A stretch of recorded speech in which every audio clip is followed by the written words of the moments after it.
राजनीति में कहावत है कि दिल्ली का रास्ता उत्तर प्रदेश से होकर जाता है। इसीलिए यूपी को फतेह करने के लिए सभी राजनीतिक दल अपना गुणा गणित में जुटे हुए हैं। वहीं पीएम नरेंद्र मोदी को तीसरी बार प्रधानमंत्री बनाने के लिए बीजेपी यूपी की सभी 80 लोकसभा सीट जीतने का लक्ष्य रखा है। लोकसभा चुनाव 2024 के तारीखों का ऐलान हो चुका है। यूपी में 7वें चरण में लखनऊ की दोनों सीटों पर 22 तारीख को वोट डाले जाएंगे और 24 जून को रिजल्ट आएगा। राजधानी के दोनों सीटों पर टिकी है सभी की निगाहें, क्योंकि इन सीटों पर मोदी सरकार के 2 केंद्रीय मंत्रियों की प्रतिष्ठा लगी है। दोनों सीटों पर भाजपा का मुकाबला सपा कैंडिडेट इंडिया गठबंधन के संयुक्त उम्मीदवार से होगा। इसी वजह से लखनऊ और मोहनलालगंज सीट पर कांटे की टक्कर देखने को मिल रही है। हम बात करेंगे लखनऊ लोकसभा सीट की, जहां पर उत्तर प्रदेश की राजधानी लखनऊ और उन्नाव से सटी मोहनलालगंज सीट अनुसूचित जाति के लिए सुरक्षित है। कभी कांग्रेस का गढ़ माने जाने वाली इस सीट पर 15 बार लोकसभा चुनाव हो चुका है। इसमें से 5 बार कांग्रेस, 4 बार सपा और 4 बार भाजपा ने अपना परचम लहराया है। वर्तमान में भारतीय जनता पार्टी के कौशल किशोर सांसद है 2 बार लगातार जीत हासिल कर भाजपा ने 2024 लोकसभा चुनाव को भी अपने पक्ष में करने में लगे हुए हैं।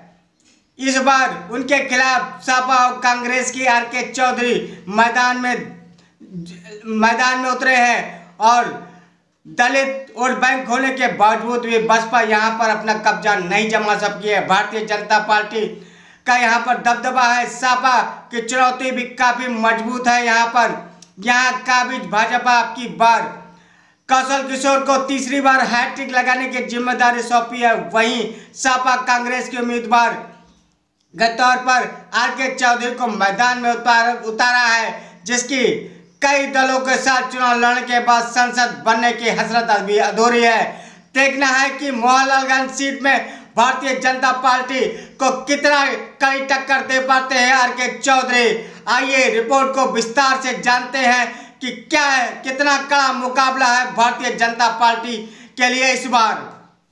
उत्तर प्रदेश की राजधानी लखनऊ के मोहनलालगंज की जमीन क्रांति का इतिहास भी समेटे है और आम से खास स्वाद का वर्तमान भी है। बगल की लखनऊ की सीट को इसमें पीएम बनते देखा है, लेकिन फैसला करने में इसका अपना ही अंदाज रहा है। यह यूपी की उन चुनिंदा सीटों में है जिसने यहाँ हुए 15 चुनाव में 8 बार आधी आबादी को संसद भेजा है। यहाँ के मतदाता में जिसको दिल से बसाया है उसका लंबा साथ निभाया है।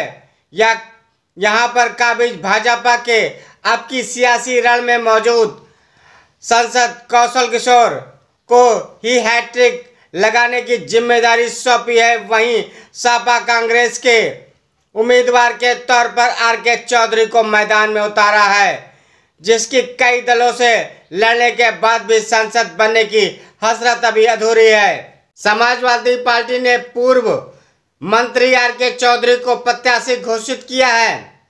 मोहनलालगंज लोकसभा चुनाव में समाजवादी पार्टी के संयुक्त इंडिया गठबंधन के संयुक्त उम्मीदवार होंगे, जिससे मोहनलालगंज की सीट पर कांटे की टक्कर देखने को मिल रही है। वहीं बसपा ने अभी तक मोहनलालगंज सीट पर को भी प्रत्याशी घोषित नहीं किया है। कांग्रेस का वोटर सपा में शिफ्ट हो चुका है। इसी वजह से सपा ने 4 बार जीत दर्ज की है। बीजेपी के कैंडिडेट कौशल किशोर पिछले 2 चुनाव में जीते हैं, लेकिन इस बार फाइट बड़ी कठिन होने वाली है। मोहनलालगंज सीट पर ज़्यादातर इलाका ग्रामीण है, इसीलिए सरकार की जन कल्याण योजनाओं का लाभ असर दिखाई देगा, खासकर फ्री राशन का।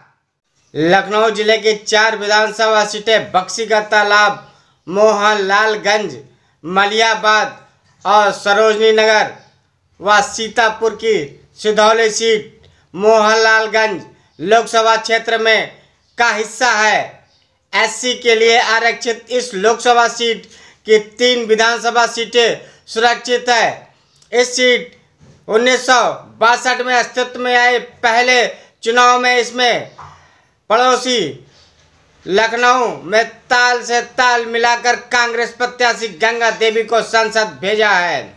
90 के दशक में सियासत ने करवट बदली और धर्म और जाति के चुनाव पर केंद्रित मुद्दा हो गया। 1991 में भाजपा राम लहर पर सवाल थी। इसी बीच लखनऊ के भाजपा के सबसे बड़े चेहरे अटल बिहारी वाजपेयी ने पर्चा भरा और बगल के अटल आए तो मोहनलालगंज सीट भी पहली बार कमल खिला। भाजपा के छोटे लाल 10,000 वोटों से चुनाव जीते और 96 में पूर्णिमा पांडे भाजपा से जीत को कायम रखा। हालांकि यहीं से मोहनलालगंज की राह बदल गई। 1998 में जब लखनऊ में अटल बिहारी वाजपेयी के रूप में देश का पीएम चुना गया, तब पड़ोसी ने विपक्ष चुनाव पहली बार इस सीट पर सपा का खाता खुला और रीना चौधरी संसद पहुंची। यहां पर जातीय गणित समाजवादी पार्टी के लिए मुनासिब बैठ रही है। 4 चुनाव तक साइकिल की ही दौड़ती रही। 2 बार रीना चौधरी के बाद जयप्रकाश रावत, फिर सुशीला सरोज के लिए सपा के टिकट पर संसद के दरवाजे खुले। वहीं 2014 में नरेंद्र मोदी के चेहरे के जरिए भाजपा यहां का माहौल बनाने में जुटी थी।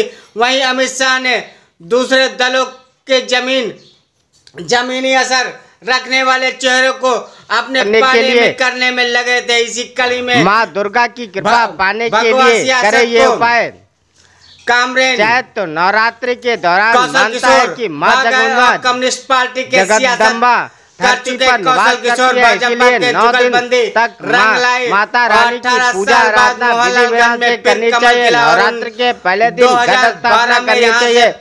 घट स्थापना माँ दुर्गा आने वाली भाजपा 2017 में मलियाबाद बीकेडी और नवरात्रि के 8वें दिन 9 कन्या वोटों के विभाजन की इस गणित विपक्ष के समझ में दिन आ गई। 2019 में करना चाहिए बंटवारा रोकने के लिए सपा और बसपा एक हो गए। अनुसार दक्षिणा देनी चाहिए। कहा जाता है नवरात्रि में कन्या माँ दुर्गा के सामने समान होती है। नवरात्रि के 9वें दिन राम नवमी मनाई जाती है। इस दिन प्रभु राम की पूजा आराधना करने का विधान है। ऐसा कहा जाता है कि जो भक्ति भाव से पूजा सभी 4 विधानसभा सभी नियमों का पालन करता है, उन्हें प्रभु राम के साथ सीटों की भगवती की विशेष कृपा प्राप्त करती है। बैंक के मुखर होने वाले स्वाभाविक तौर पर यह बसपा की जमीन लगती है, लेकिन मोहनलालगंज की सियासत जमीन बसपा के लिए बंजर ही रही। पिछले 3 दशक से हार चुनाव में उतरी बसपा एकाध बार ही जीत के करीब पहुंच पाई है, लेकिन फिसल गई है। 98 में बसपा पहली बार चुनाव में उतरी तो उसने 8% वोट मिले और 96 में आते आते उसकी स्थिति बेहद बेहतर हुई और 27% वोट के साथ तीसरा स्थान पर आई। 2004 में सपा के कांटे की लड़ाई में 2558 वोटों से बसपा जीत से दूर रही। यह सीट सबसे नजदीकी लड़ाई 2009, 14 और 2019 में बसपा को दूसरे नंबर पर संतोष करना पड़ा। लगातार जीत के बाद कौशल किशोर केंद्रीय मंत्री बनकर इनाम दिया गया। इसके बाद क्षेत्र में उन्होंने अपनी जमीनी सक्रियता और बढ़ाई। यहां की सभी 5 विधानसभा सीटों में भाजपा के खाते में है। सामाजिक समीकरणों को देखते हुए लगभग 6 दलित वोटर और 4 लाख पासी जिस बिरादरी में कौशल किशोर आते हैं, करीब 2 लाख ब्राह्मण, 2.25 लाख ठाकुर और इसमें लोधी और मौर्य जैसे अति पिछड़ी जातियां के वोटर हैं, जिसमें भाजपा को खुद सहज पाती है। बीकेडी और सरोजनी नगर में एक बड़ा हिस्सा शहरी आबादी का है। जातीय गणित में इस योजना में जमीनी अमल पर लाभार्थी वोटर के बैंक का ही विस्तार हुआ है। हालांकि उपेक्षाओं के नजरिए से भी संकट बना हुआ है। सपा के RK चौधरी भी मोहनलालगंज जमीनी पकड़ लगते हैं। 2009 में उन्होंने पार्टी के लहराकर 1,44,000 वोट हासिल किए थे। वहीं 2,50,000 यादव और 1.5 लाख करीब के मुस्लिम वोटर है जो सपा के कोर वोटर बैंक माने जाते हैं। इन समीकरणों के जरिए सपा एक बार फिर साइकिल दौड़ाने की उम्मीद पाले हुए है। वहीं पिछले 4 बार चुनाव में लगातार दूसरे नंबर पर रही बसपा भी दावेदारी में हल्का नहीं लिया जा सकता। हालांकि अब पार्टी का चेहरा अभी तक पार्टी का चेहरा नहीं तय हो पाया है। इस बार मोहनलालगंज सीट पर भारतीय जनता पार्टी को कड़ी टक्कर मिलने वाली है, जबकि अभी तक बसपा ने अपने उम्मीदवार नहीं उतारे हैं। समाजवादी पार्टी के RK चौधरी इस बार लगातार अपने संघर्ष के साथ लगे हुए हैं। देखना है 2024 के रण में मोहनलालगंज सीट किसके खाते में जाती है और मोहनलालगंज की जनता किस पर विश्वास करके उसको लोकसभा भेजती है।